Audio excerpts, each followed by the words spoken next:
And you talked about social engagement being a golden rule in frontline and handover takeover, doing trick or treat wherever that might be, handing and taking, even if a parent or has to take over with them, called hand over hand.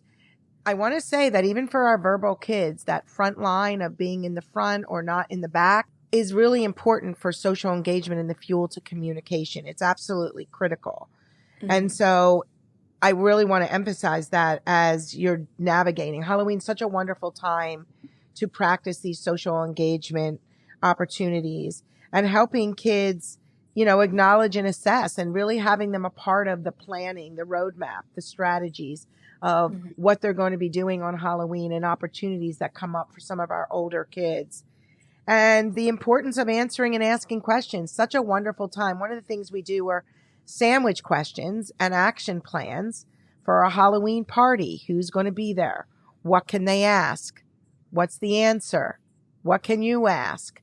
And common questions, the most common questions people ask at a Halloween party or a school event, or people are coming over to your home. And so really pre-planning helps minimize the need to think and process.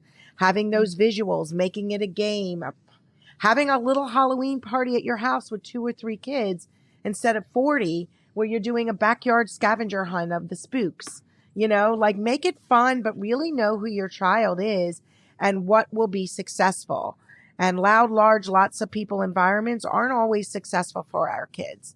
And so understanding that and respecting that. Some kids love the costumes because they're disguising themselves. Other kids can't stand the costumes and are scared.